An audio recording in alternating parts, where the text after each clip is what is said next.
இது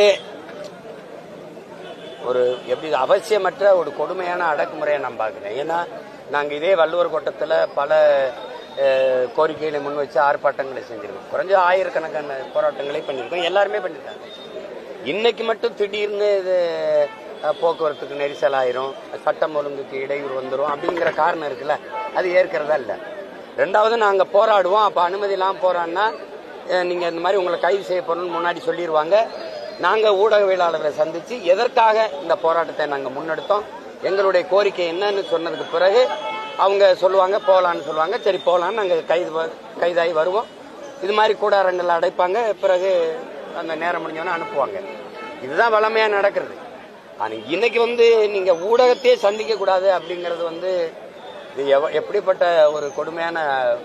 நான் எதுக்காக அங்கே கூடணும்னே தெரியாது. இப்போ உங்களுக்கு முடிச்சு வீட்டுக்கு போகும்போது இப்போ என்னன்னு சொல்ல வேண்டியது இருக்கு. உங்களுக்கு இது நியாயமா நேர்மையா இந்த பிரச்சனையை அண்ணா பல்கலைக்கழக வளாகத்தில் தங்கச்சிக்கு நடந்த இந்த கொடுமையை உண்மையிலே அரசு நேர்மையான உள்ள சுத்தியோடு உளச்சான்றோடு அதை அணுகுது அப்படின்னா அதுக்காக போராடுறவங்களை தடுக்க வேண்டிய அவசியம் இல்லையே.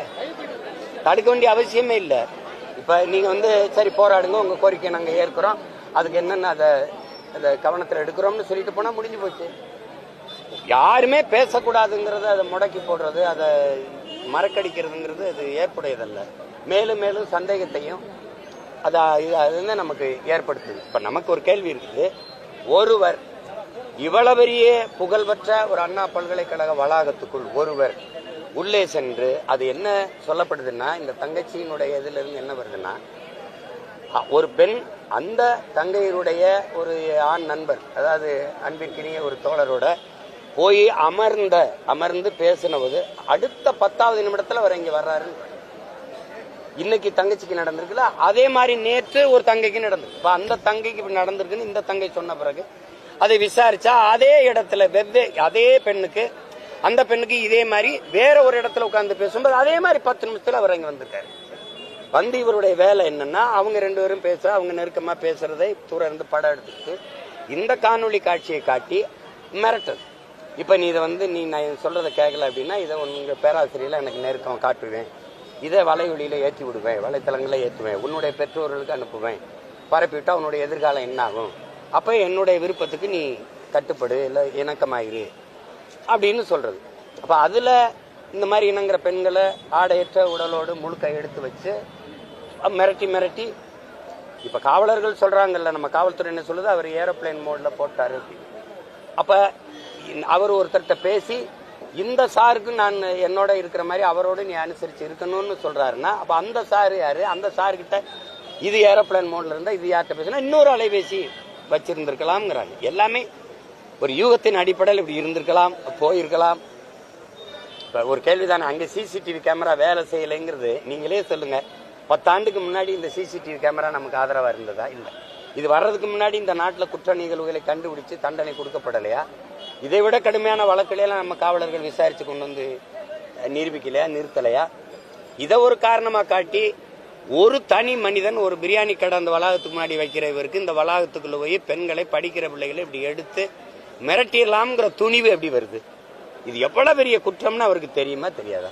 அந்த குற்றத்தை செய்யற துணிவு எப்படி ஒரு தனி மனிதனுக்கு வரும்? ஒரு பின்புலம் இல்லாம, ஒரு இப்ப ஒரு அரசியல் பின்புலமோ ஒரு அதிகார பலமோ இல்லாம ஒருத்தருக்கு எப்படி வருது?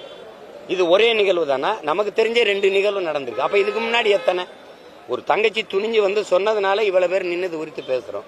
இப்ப சொல்லாம அச்சப்பட்டு மறைக்கப்பட்ட குற்றங்கள் இது மாதிரி எவ்வளவு? அதை இவங்க அணுகிற முறை தான் நடந்துருச்சு, வருந்துரும், இனிமேல் இது போல நடக்காது, நீங்க அச்சத்தை கைவிடுங்க, அது தவறுதான், அதுக்காக நாங்க வருந்துறோம், இதுக்கு கொடும் தண்டனை கொடுப்போம், அப்படி ஏதாவது ஒண்ணு பேசினா நமக்கு ஆறுதலா இருக்கும். சும்மா ஏதோ மாப்பிள்ளை வீட்டுக்கு அவருக்கு மஞ்சள் பத்து போட்ட மாதிரி கையிலங்காலும் ஒரு கட்டை போட்டு சும்மா அவர் ஜாலியா படுத்திருக்காப்புல பார்க்கும்போது கையை காலை உடைச்சு போட்டாங்கன்னு நாங்க நம்பணும்.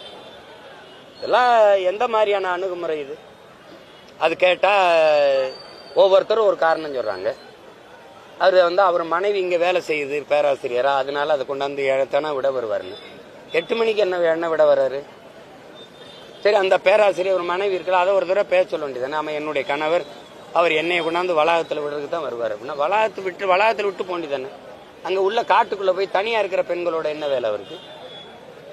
இதெல்லாம் ரொம்ப கொடுமையாக இருக்கு. எதிர்கட்சியாக இருக்கும்போது இவங்க ஒவ்வொன்றுக்கும் இந்த மாதிரி சம்பவங்கள் கொடுத்த குரல்கள் என்ன? இதே 13 வயசு குழந்தைய வந்து ஒரு பெண் மகளை வந்து இந்த மாதிரி பாலியல் தொந்தரவுக்கு ஆளாக்கிட்டாருன்னு இதே ஐயா முதல்வர் அவர்கள் கொடுத்த குரல் என்ன? இந்த கொடுமைக்கெல்லாம் முற்றுப்புள்ளி எப்போ எங்கள் அதிகாரம் வரும், நாங்கள் அப்படி செய்வோம் இப்படி செய்வீங்க. நீங்க இப்போ என்ன செய்யறீங்க? என்ன எடுத்துட்டு என்ன ஆளுநரை சந்திச்சு என்ன போகுது? ஆளுநருக்கு இதுக்கு என்ன சம்பந்தம் இருக்கு? இப்போ இருங்க இப்ப பாருங்க, அதுதான் சொல்றேன். அது சொல்றேங்க. அண்ணா பல்கலைக்கழகம் மட்டும் இல்ல, அண்ணாமலை பல்கலைக்கழகம், சென்னை பல்கலைக்கழகம், கோவையில் இருக்க பாரதியார் பல்கலைக்கழகம், இங்க இருக்கிற தமிழ்நாடு கல்வியல் பல்கலைக்கழகம், மதுரை காமராஜ் பல்கலைக்கழகம், எதுக்குமே துணைவேந்தர் நியமிக்கப்படல. ஒரு வேந்தரே இல்லாமல் பல்கலைக்கழகங்கள் எப்படி நிர்வகிக்கப்படும் நீங்களே யோசிச்சு பாருங்க. ஏன் நியமிக்கப்படல? ஆளுநர் எனக்கு தான் அந்த அதிகாரம் இருக்குன்னு அவர் ஒரு சண்டை போடுறது. மக்களால் தேர்வு செய்யப்பட்ட ஒரு அரசு, இத்தனை கோடி மக்களால் நிறுவப்பட்ட ஒரு அரசுக்கு இல்லாத அதிகாரம் உரிமை ஒரு நியமன உறுப்பினருக்கு வந்துரும்னு சொல்ற கட்டமைப்பு எப்படி ஜனநாயக அமைப்பா இருக்கும்? எப்படி மக்களாட்சியா இருக்கும்? அந்த அதிகாரம் எப்படி மக்களுக்கானதா இருக்கும்? மக்களால் நிறுவப்பட்ட அதிகாரத்துக்கு இல்லாம ஒரு தனி மனிதன் நியமன உறுப்பினருக்கு எப்படி வருது? இத்தனை பல்கலைக்கழகங்கள் துணைவேந்தரே இல்லாம இயங்கிக் கொண்டிருக்கு. அதை தமிழ்நாடு அரசுக்கு இல்லை, இது மாநில உரிமை. இவங்கதான் மாநில உரிமையை பேசுறாங்க. இந்த உரிமையை கூட பெற்றுட்டு வர முடியல. இவர் எப்ப கையெழுத்து போடுறது, எப்ப இந்த துணைவேந்தர்கள் நியமிக்கிறது? அவர்கிட்ட போய் கையெழுத்து போட்டு அவர்கிட்ட போய் மனு கொடுத்து என்ன போகுது சொல்லுங்க? என்ன போகுது சொல்லுங்க? ஒரே நபர் தானா? நீதிமன்றம் கேக்குதுல, ஒரு நபர் என்ன துணிவில் ஈடுபட்டாரு? அவரோட இந்த தங்கச்சி கொடுத்த வாக்குமூலத்தை நீங்க பதிவு பண்ணிட்டீங்க, பேர்ல பதிவு பண்ணி இத்தனை ஆயிரக்கணக்கான முதல் தகவல் அறிக்கை பதிவாகும் போது இந்த தங்கச்சியோட மட்டும் எப்படி வெளியாகுது? என்ன விளக்கம்? எப்படி இந்த ஒரு இது மட்டும் எப்படி டெக்னிக்கல் ஏதாவது ஆகுது? மத்திய அரசு சொல்லிட்டா அதை நாங்க நம்பிடணும். சிபிசிஐடிக்கு மாத்துறது, சிபிஐக்கு மாத்துறது, மத்திய அரசு சொல்றது. ஏன்னா அது நேர்மையா இயங்குது இல்ல, எல்லாத்திலுமே நேர்மையா உள்ள சான்றோட இயங்கிட்டு வருது இல்ல, நாங்க நம்பிடணும். இத்தனை ஆயிரக்கணக்கான எஃப்ஐஆர் பதிவாகும் போது இது ஒண்ணு மட்டும் அது பதிவாகல அப்படின்னு மத்திய மாநில அரசு சொல்ல நாங்க கேட்கணும். எந்த குற்ற செயல்கள் நடக்கும்போது அங்க இருந்த கண்காணிப்பு கருவி மட்டும் இயங்க மாட்டேது? ஏன் இதுவரை தமிழ்நாட்டில் எந்த குற்ற செயலுக்கும் அங்க இருந்த சிசிடிவி இயங்கலை அப்படின்னா அப்படி எந்த இடத்துல இங்க இருக்கு? தண்டவாளத்தில் நடந்த கொலை, சுவாதி கொலைக்கு நடந்துக்கா? இல்ல அதே சிறைக்குள்ள தம்பி ராம்குமார் தூக்குல தொங்கினாரு அந்த இடத்துல இந்த சிசிடிவிக்கு இயங்கல? இப்படி எத்தனையே சொல்ல முடியும்? அது இயங்கல, நாங்க என்ன செய்யறது அப்படின்னா? இதை நீங்க மத்திய அரசு சொல்லிருச்சுன்றீங்க. மத்திய அரசு சொல்லிருச்சுன்னா மத்திய அரசு சொல்லிருச்சு, அவ்வளவுதான். மத்திய அரசு இது மாதிரி எத்தனை சொல்லியிருக்குது? மத்திய அரசு ஆல்சிபாவுடைய வன்புணர்வுக்கு என்ன சொல்லியிருக்கு? பல்கிஸ்வானுடைய இந்த வன்புணர்வு அதுக்கப்புறம் விடுதலை ஆனதுக்கு அந்த வழக்குக்கு என்ன சொல்லியிருக்கு? மணிப்பூர்ல 2 பெண்களை நிர்வாணப்படுத்தி பல்லாயிரக்கணக்கான ஆண்கள் வீதியில நிர்வாணமா நடக்க விட்டு வன்புணர்வு செய்து தீ வச்சு உயிரோட கொளுத்துனதுக்கு மத்திய அரசு நிலைப்பாடு என்ன? என்ன நிலைப்பாடு? நேற்றைய தினம் அதிமுக வந்து போராட்டம் செஞ்சிருந்தாங்க. அப்போ வந்து எதிர்கட்சிகள் வந்து ஒரு நபரை கைது பண்ணதுக்கு அப்புறம் போராடுறது நாடகம் சொல்லி அமைச்சர் வந்து பேசியிருக்காரு. இதை எப்படி பார்க்கணும்? இது எப்படி நாடகம் எப்படி இருக்க முடியும்? இது முடிவுக்கு வந்துருச்சா? தங்கச்சியுடைய அவ கொடுத்ததை நீங்க எஃப்ஐஆர்ல பதிவு பண்ணி வெளியிட்டுட்டீங்கல்ல. ஒரு சாருக்கு நீ அனுசரிச்சு போகணும், எனக்கு இருக்கிற மாதிரி அவர் கூட இருக்கணும்னு சொன்னாருன்னா சொல்லியிருக்க, அதை நீங்க வெளியிட்டுட்டீங்க. இவரோட வாக்குமூலம் என்ன? இதுதானா? எதுக்காக இந்த மாதிரி செஞ்சேன், இந்த மாதிரி செஞ்சேன், நீ யாரோட பேசுன, இதுக்கு முன்னாடி வேற யாரோட பெண்களோட இப்படி பண்ணிருக்கிறியா, எதையாவது கேட்டு அந்த தகவலை நீங்க கொடுத்திருக்கீங்களா, வெளியில சொல்லிருக்கீங்களா? அப்புறம் நாடகம்னா நீங்க நடத்தணும். நீங்க எதிர்கட்சியா இருக்கும்போது எத்தனை போராட்டங்களை பண்ணீங்க? அப்போலாம் அது நாடகம் இல்ல. இப்போ நீங்க தீர்மானம் போட்டீங்க, அது எதுக்கு டங்ஸ்டன்ல போய் எங்க சீமான் போராடிக்கிட்டு இருக்காரு? நாங்க தீர்மானம், உங்க தீர்மானத்தை உடம்புலத்துக்கு போட்டானவன். நான் அத்தனை 7 முறை நீ டெண்டர் விடும்போது நீ வாய முடிக்க உட்காந்துருந்தான்னு கேட்கிறேன். அந்த 2 ஏக்கர் அந்த பல்வேலு பெருக்கு அந்த இடத்த விட்டுட்டு மற்ற இடத்துல நாங்க ஆய்வு செய்வோம்னு சொல்றதுக்கு நீங்க என்ன இருக்கு? உங்க தீர்மானம் வெற்றி தீர்மானம் குப்பையில் தூக்கி போட்டு போயிட்டான். அப்புறம் ஸ்ரீமதிக்கு போட்ட விசாரணை குழுங்க, சிபிசிஐடி விசாரணைங்க, நீதிபதிகள் தலைமையில போட்ட குழுங்க, 2 வருஷம் ஆச்சுல, என்ன விசாரிச்சு கொண்டாந்தீங்க? உங்களை எப்படி நாங்க நம்புறது? நாங்க போறான்னா நாடகம், நீங்க போறான்னா நேர்மையான போராட்டமா? எப்படி இது? அப்ப நீங்க எதிர்க்கட்சியா இருக்கும்போது போராட்டம் எல்லாம் நாடகம் தானா? நீங்க கொடுத்த வாக்குறுதி, நான் வந்தவன கொடைநாடு கொலையை கண்டுபிடிச்சு 2 மாசத்துல நீதியை நிலைநாட்டுவேன் சொன்னீங்களா இல்லையா? இதே பொள்ளாச்சி பாலியல் வன்புணர்வு அந்த படுகொலை அந்த இதுக்கு அந்த காணொலி வரும்போது கொதிச்சு எழுந்து நாங்கள் வந்து இந்த குற்றவாளிகளுக்கு உரிய தண்டனை பெற்றுக் கொடுப்போம் சொன்னீங்களா இல்லையா? அதெல்லாம் நீங்க இங்க இருந்தீங்கன்னா இப்ப சொல்றது சரி, நடவடிக்கை எடுக்கும் அரசு, ஒரு நம்பிக்கை வரும். எதுவுமே செய்யலையே. நீங்களும் அதை நடவடிக்கை எடுக்க மாட்டீங்க, நாங்களும் போராடக்கூடாது, போராட இடமும் தர மாட்டீங்க, பேசவும் விட மாட்டீங்க. அப்புறம் யாருமே கேள்வி கூடாது, நீங்களா வந்து சொல்லிக்கிறீங்க. எந்த கொம்பனாலும் கூட சொல்ல முடியாத அப்படி ஒரு ஆட்சியை கொடுத்து கொண்டிருக்கிறேன். இந்தியாவே பாராட்டுது எங்க ஆட்சி, அப்படியா மக்களை சொல்லுங்க. நீங்களா பேசிக்கிறீங்க நல்ல ஆட்சி நல்ல ஆட்சி நல்ல ஆட்சின்னு. ஒருத்தனை சொல்லு. ஒரு வயசான ஒரு பெருமகள் உங்க போஸ்ட் சுவரொட்டி ஓட்டு இடத்துல செருப்பு கழட்டி வீசிட்டா, அவ ஆள் மனதுக்கு ஆத்திரம், ஒருத்தி எரிஞ்சிட்டா. பல லட்சக்கணக்கான தாய்மார்களின் மனநிலை தான். அதை எடுத்த ஒரு சின்ன பையன் மேல வழக்கு பதிகிறீங்க. அந்த அம்மாவை பிடிக்கிறதுக்கு ஸ்பெஷல் ஸ்குவாட் சிறப்பு படை அமைக்கிறீங்க. இதே கர்நாடகால உங்க படத்தை வச்சு செருப்பால் அடிச்சான கர்நாடகா ஒரே ஒருத்தன் தான் தமிழ்நாட்டில் கண்டிச்சது நான் தான். எவனுமே கண்டிக்கல. எவ்வளோ எங்க முதலமைச்சர் செருப்பால் அடிப்பாங்க. உங்க உருவப்படத்தை தூக்கி பொம்மையை வச்சுக்கிட்டு தூக்கி வச்சு பாடையில வச்சு தூக்கிட்டு போனா அன்னைக்கு உங்க கூட்டணி கட்சி தானே ஆண்டுச்சு. நீங்க உங்க காங்கிரஸ் கட்சி உங்க கூட இருக்கிற கட்சிகள் ஒருத்தர் கண்டிச்சீங்களா? உங்க கட்சிக்காரர் கோவப்பட்டீங்களா? அந்த வயசான அம்மா எரிஞ்சிட்டதுக்கு இவ்வளவு தனி படையமைச்சு தேடுறீங்களே. கர்நாடகாவில் உங்களை அடிச்சான செருப்புல ஏன் நீங்க கோவப்படல? ஏன் சும்மா போட்டு நீங்க அது நாடகம் நடத்துது அப்படின்னா? நீங்க நேர்மையா நடவடிக்கை எடுத்திருந்தீங்க இதுக்கு முன்னாடி நடந்ததுக்கலாம்னா அரசு அந்த நடவடிக்கை மேல நம்பிக்கை வரும், அது செய்வாங்கன்னு. ஒரு ஆழ்ந்த ஒரு கருணையோடு ஒரு பதிவு முதல்வர் துணை முதல்வரோ அது அவங்களும் சொல்லலையே. எல்லாம் ஆளாளுக்கு ஒண்ணு பேசுறீங்க. அதுக்கு நாங்க என்ன பண்ண முடியும்? அது நடந்துருச்சு. அந்த பொள்ளாச்சியில் நடந்ததுக்கு அவங்க பண்ணாங்களா? இப்ப கேள்வி கேட்கிறாங்க. இதுவா என்ன போட்டி கச்சேரியா நடக்குது? சொல்லுங்க, பாட்டுக்கு பாட்டு போட்டியா நடக்குது? அப்புறம் நீங்க தான் சொன்னீங்க நாங்க ஆட்சிக்கு வந்தா அதை சரி பண்ணிடுவோம்னு. அதனால நம்பி வாக்களித்த மக்கள் கேட்கிறாங்க, என்ன நீங்க அதுக்கு நடவடிக்கை எடுக்கல இதுக்கு நடவடிக்கை எடுக்கல. ஒரு கருணையா நடந்துருச்சு, தவறு. அதுக்காக நாங்க ரொம்ப வருந்துறோம். பாதிக்கப்பட்ட அந்த தங்கைக்கு எங்களுடைய ஆறுதல். அவளுக்கு நாங்க எல்லா வழியிலையும் துணை நிற்போம். நம்ம பிள்ளைகள் நீங்க அச்சமின்றி போங்க, உங்களுக்கு எல்லா வழியிலையும் உங்களுக்கு பாதுகாப்பு பண்ணி நாங்க உறுதி செய்யறோம். அப்படிலாம் ஒரு சொல்லும் போது நமக்கு ஒரு ஆறுதலா இருக்கும்.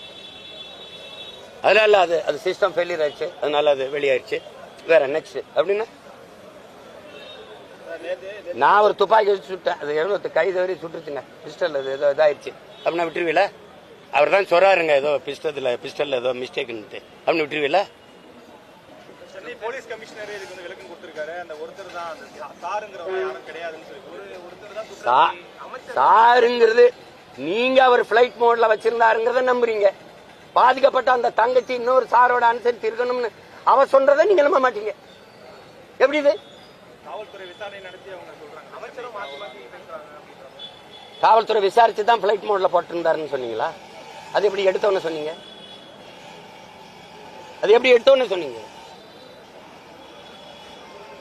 மாணவிகளுக்கு எந்த தடை வந்தாலும் அதை உடைப்பேன் தூத்துக்குடியில் பேசும்போது முதலமைச்சர் ஸ்டாலின் சார் நான் ஆள் மனதுக்குள்ள சிரிக்கிறேன், வேற ஒன்னும் சொல்றது இல்லை.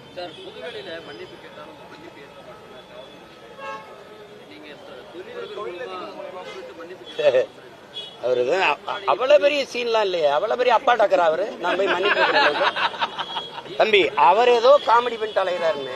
தம்பி என் பரம்பரையிலே கிடையாது தம்பி. நீ என்ன பெரிய, நீ யார் முதல்ல நான் உனக்கு மன்னிப்பு? நீ யார் முதல்ல? நீ யாருன்னு முதல்ல சொல்லு எனக்கு. நீ யாரு? நீ உன்ட்ட மன்னிப்பு தவறு செஞ்சது நீ. நான் மன்னிப்பு சரி, நம்ம தொழிலதிபர் கூட்டி வா. நீ பொது வெளிக்கு வந்துட்டீங்களவா? கூட்டி வா, நீ கொண்டு வா. யார் அந்த தொழிலதிபர்? நீ கெஞ்சின பத்திரிகையாளர்களை விட்டு, உயர் காவல்துறை அதிகாரிகளை விட்டு, நீ சொல்ற ஆளை விட்டு எந்த கெஞ்சின? நான் எதுக்கு அவரை சந்திக்கணும்? நான் எந்திரிச்சு போனேன். நான் ரிக்வஸ்ட் பண்ண உனக்கு மேல அதிகாரிகள்கிட்ட, அதெல்லாம் சரி வராதுன்னு. நான் எதுக்கு பேசணும்னு நீ அப்படியே நீ பெரிய இது மாதிரி பெரிய புனித பட்டம் கட்டிக்கிறேன். நீ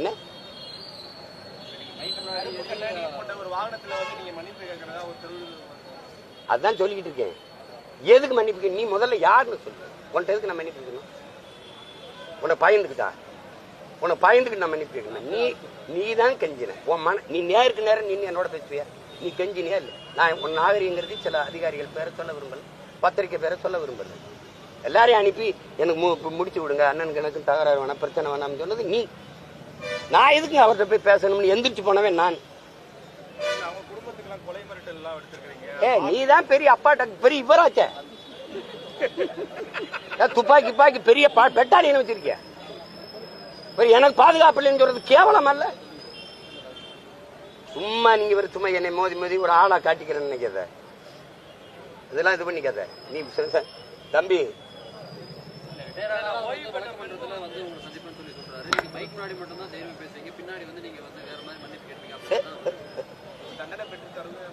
யாரு நீ? சரியான ஆண்மகன், எனக்கு தண்டனை பெற்று கொடு.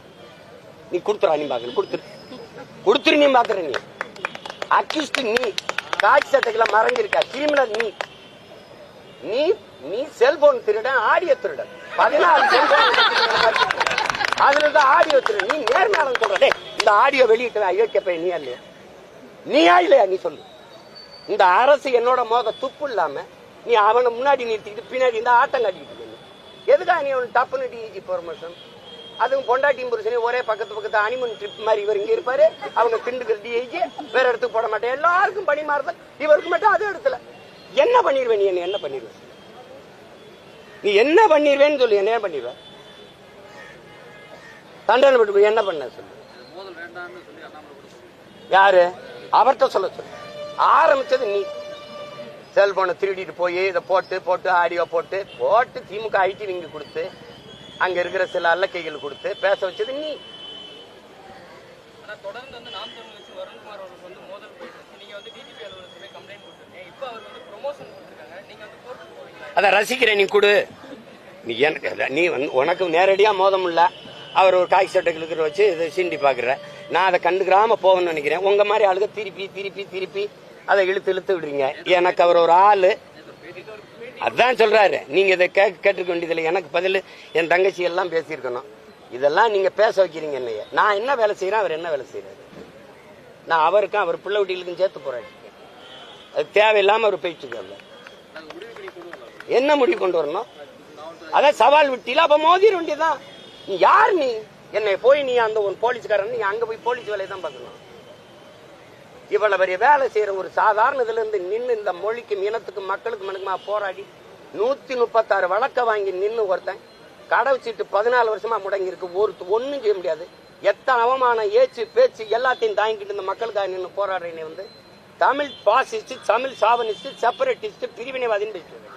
போலீஸ்காரன் வேலையாது?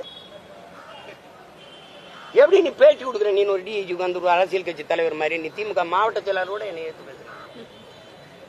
தம்பி அன்பில் மகேஷோ ஐயா நேரோட என்னை பத்தி பேச மாட்டாங்க. நீ என்ன உட்காந்து அவர் வந்துங்க அவரு எதுன்னு அதுக்கு பேசாம நீ மாவட்ட செயலாளர் பதவி வாங்கிட்டு கட்சியில் போய் நின்ற வேண்டியதானே?